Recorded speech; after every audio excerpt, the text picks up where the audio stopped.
इस क्वेश्चन में एक सर्किट दिया है। In the circuit shown current through 4 ohm is 1 ampere. 4 ohm के थ्रू जो करंट है वो है 1 एम्पियर। और अगर मैं ओम्स लॉ लगाऊं तो वोल्टेज मिल जाएंगे V equals to I R, current 1 R 4, तो 4 वोल्ट मिलेंगे। इसको आगे पढ़ते हैं। When point P and M are connected to DC volt, कहता है कि 4 ओम में करंट 1 एम्पियर तब आएगा जब P और M एक DC वोल्ट से कनेक्ट करेंगे। आपने यहां बैटरी लगा रखी है, ऑब्वियसली बैटरी होगी तभी तो करंट मिल रहा है उससे, बिना बैटरी के थोड़ी करंट आएगा। पहले सेंटेंस में वो यही कह रहा है, in the circuit shown current through 4 ohm resistor is 1 ampere when point P and M are connected to DC voltage. 4 ohm में 1 एम्पियर का करंट आएगा उस समय जब मैं एक DC वोल्टेज की बैटरी कहां लगाऊंगा? P और M के बीच में लगाऊंगा। आगे, the potential difference between M and N, कहता है M और N के बीच का पोटेंशियल डिफरेंस कितना होगा, अभी निकालेंगे। देखिए यहां पर मैंने ओम्स लॉ लगाया तो मुझे पोटेंशियल डिफरेंस मिल गया इस डिवाइस का। लेटेस्ट से ये पॉइंट क्या है बेटा A, और लेटेस्ट से ये पॉइंट क्या है B। तो बेसिकली मुझे A से B तक का पोटेंशियल डिफरेंस मिल गया, कितना? 4 वोल्ट ये मिल गया। अब मेरा जो पॉइंट A है वो इस रास्ते से देखो, यहां से कनेक्ट है, लेटेस्ट से ये से कह सकते हैं आप C, और जो B है वो किससे कनेक्ट है? वो कनेक्ट है इस रास्ते से, ये एम ही है, इसको तो एम ही कह देंगे इससे, ठीक। तो आप देखें A कनेक्ट है पॉइंट C से और B कनेक्ट है पॉइंट A से। थ्योरी कहती है अगर दो पॉइंट वायर के थ्रू कनेक्ट हो जाए तो उनके पोटेंशियल सेम हो जाते हैं। तो A का पोटेंशियल C के बराबर होगा तो मैं VA को VC लिख सकता हूं, और B का पोटेंशियल M के बराबर होगा तो मैं VB को VM लिख सकता हूं। VA को VC लिख दिया, VB को VM, कितनी वैल्यू है? 4। यहां से मुझे C से M तक के वोल्टेज मिल गए, ठीक। अब देखो ये दोनों पैरेलल में हैं, इनको मर्ज कर दो तो ये कुछ इस तरह से आ जाएगा, ये M और ये पॉइंट O कह देते हैं, इसे मैंने C कहा है। यहां 2 रेजिस्टर थे। फिलहाल बेटे मैं सिर्फ इतने पार्ट को सॉल्व कर रहा हूं, यहां से लेकर यहां तक, यहां तक सिर्फ इतने हिस्से को सॉल्व कर रहा हूं, इतने हिस्से को। इसमें ये दोनों पैरेलल में है तो मैं इनको एक बना रहा हूं by the formula of parallel. 1/r equals to 1/0.5 plus 1/0.5, तो r की वैल्यू 0.25 आ गई। इन दोनों को मैंने कंबाइन कर दिया इन पैरेलल, इसकी टोटल वैल्यू आ गई बेटा 0.25। और अगले वाला रेजिस्टेंस कितना है? 1। अब C से M तक का जो टोटल पोटेंशियल डिफरेंस हमने निकाला है, अभी निकाला था VC माइनस VM, वो आ रहा है 4 वोल्ट, ठीक है। अब आपको पता है दोनों सीरीज में है और सीरीज में वोल्टेज डिवाइड होते हैं। 4 वोल्ट का कुछ हिस्सा इसे मिलेगा, कुछ हिस्सा इसे मिलेगा, इसको। अब सीरीज में V1/V2 होता है R1/R2।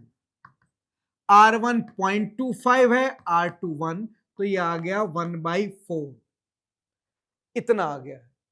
अब यहां पर जो पहला वोल्टेज आएगा वो आएगा पहला रेशियो डिवाइड बाय दोनों रेशियो का सम इनटू टोटल वोल्टेज, ये आ गया आपका 0.8। और V2 आएगा सेकेंड रेशियो डिवाइड बाय दोनों रेशियो का sum into total volt, that is 3.2 volt. ये थ्योरी हम क्लास में पढ़ते हैं, पहले हम रेशियो निकालते हैं फिर हम रेशियो को वैल्यू में कन्वर्ट करते हैं। ये थ्योरी हम क्लास में पढ़ते हैं, ये हम फिजिक्स में कई बार ये थ्योरी यूज करते हैं, जिसमें हम पहले रेशियो निकालते हैं फिर हम रेशियो को वैल्यू में कन्वर्ट कर देते हैं। रूल सिंपल होता है, पहली वैल्यू होती है पहला रेशियो अपॉन दोनों रेशियो का सम इनटू टोटल वैल्यू। और आप देख सकते हैं C से M तक टोटल वोल्ट कितने हैं? 4। तो पहला रेशियो 1 अपॉन दोनों रेशियो का सम इनटू टोटल वोल्टेज। फिर जब दूसरी वैल्यू निकालनी हो तो दूसरा रेशियो यानी कि नीचे वाला अपॉन दोनों रेशियो का सम इनटू टोटल वैल्यू। ये थ्योरी हम क्लास में पढ़ते हैं।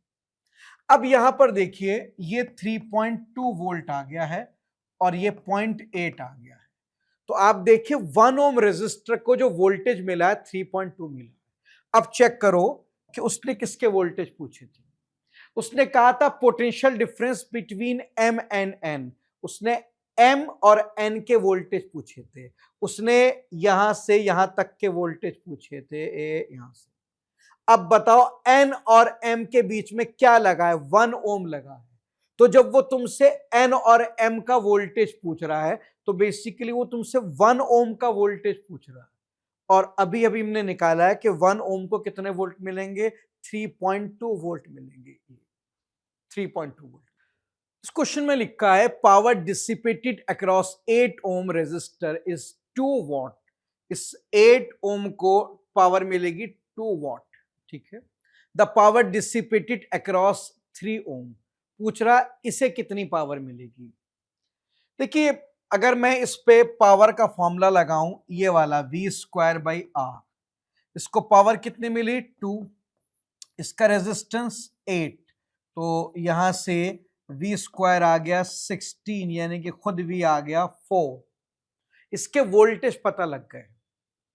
अब सही से देखो 8 ओम का जो लेफ्ट टर्मिनल है वो इस ब्रांच के लेफ्ट से कनेक्ट है और 8 ओम का जो राइट टर्मिनल है वो इस ब्रांच के राइट से कनेक्ट है। ये चेक कर लीजिए। 8 ओम का लेफ्ट इस ब्रांच के लेफ्ट से कनेक्ट है और 8 का राइट इस ब्रांच के राइट से कनेक्ट, यानी कि 8 ओम इस पूरी ब्रांच के साथ पैरेलल कॉम्बिनेशन में है। तो जो वोल्ट 8 को मिलेंगे वही इस पूरी ब्रांच को मिलेंगे। तो इस पूरी ब्रांच को टोटल वोल्ट 4 मिलेंगे, पूरी ब्रांच को। और क्योंकि इस ब्रांच में दोनों आर सीरीज में हैं तो सीरीज में टोटल वोल्ट डिवाइड होते हैं। 4 का कुछ हिस्सा V1 इसको मिलेगा, कुछ हिस्सा V2 इसको मिलेगा। सीरीज में V1/V2 बराबर होता है R1/R2। R1 1, R2 3, रेशियो आ गया 1:3। मुझे V2 चाहिए तो सेकंड वोल्टेज होगा सेकंड रेशियो डिवाइड बाय दोनों रेशियो का सम इनटू टोटल वोल्टेज। तो ये आ गया 3 वोल्ट। तो इसको 3 वोल्ट मिलेंगे। अच्छा अगर 4 वोल्ट में से इसे 3 मिले हैं तो बचा 1 वोल्ट वही से मिल जाएगा। इसके भी वोल्ट आ गए।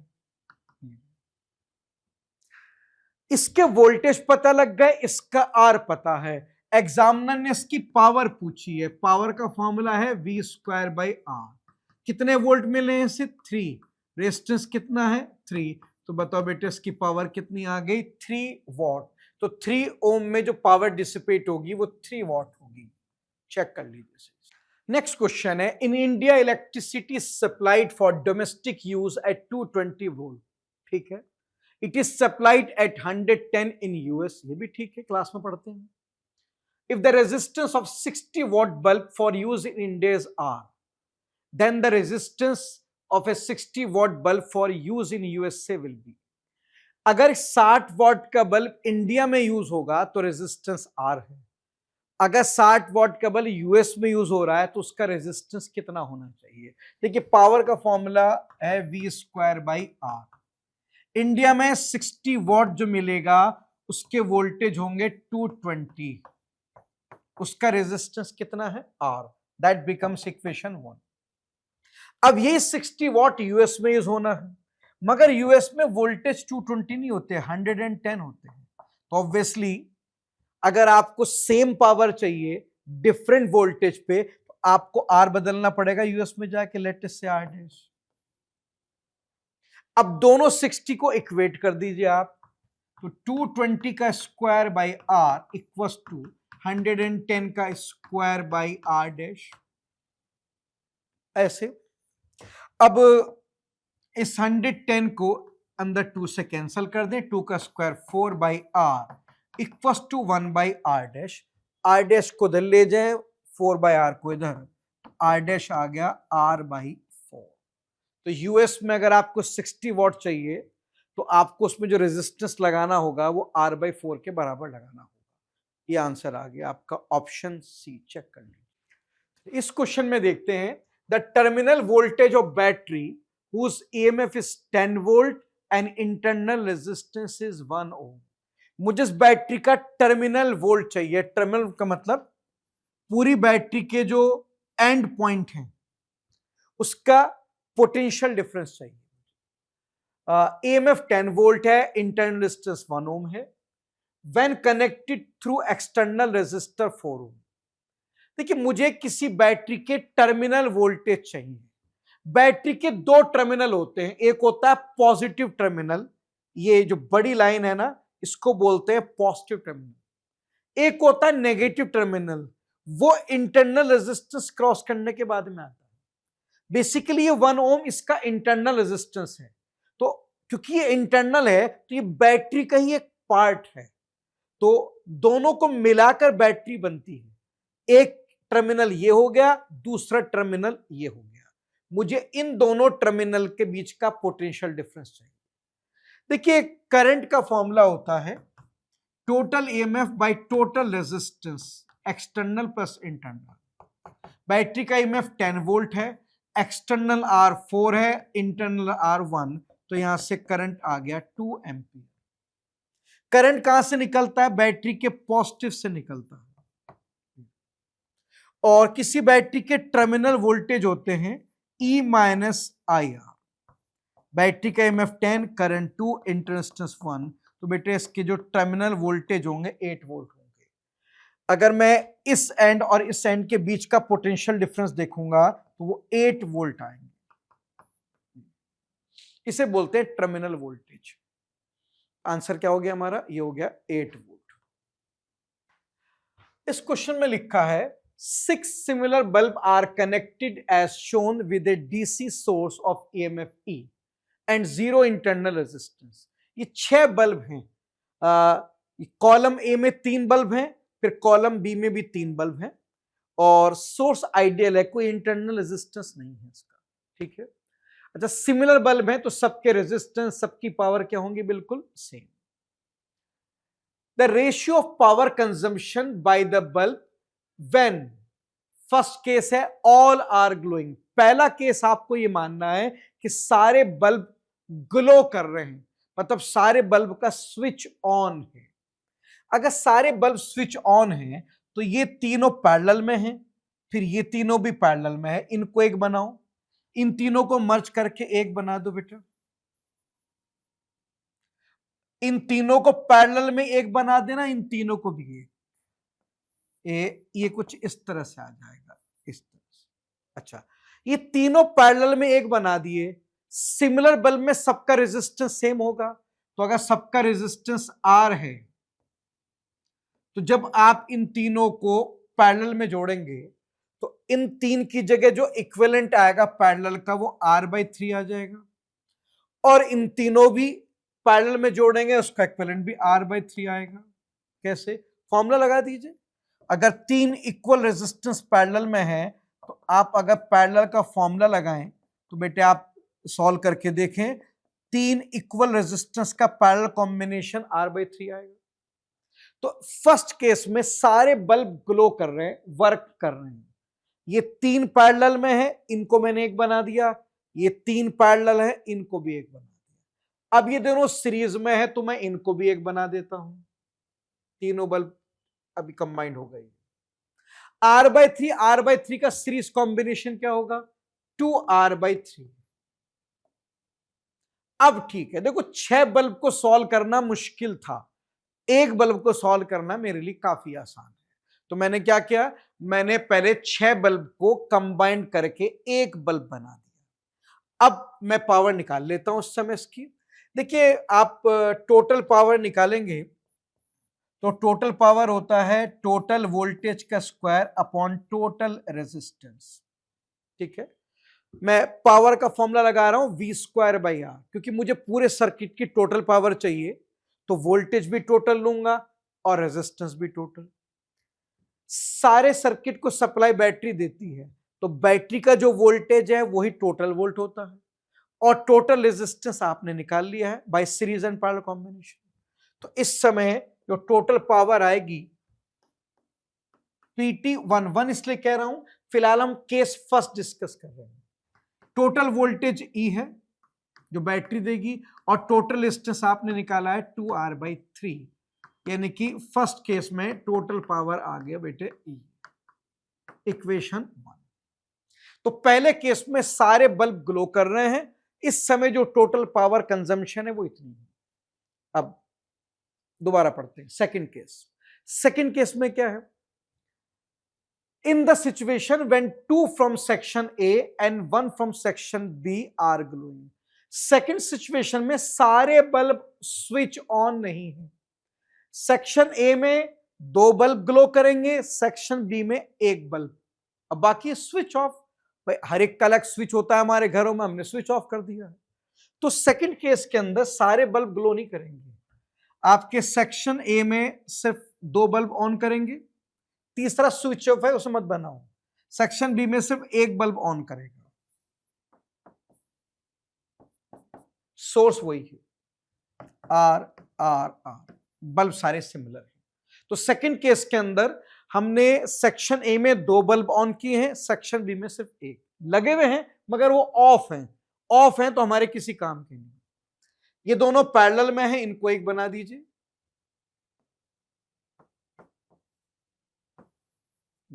ये आर है, और आर आर का पैरेलल कॉम्बिनेशन आप फॉर्मूले से निकाल सकते हैं बेटा, 1/R equals to 1/R plus 1R।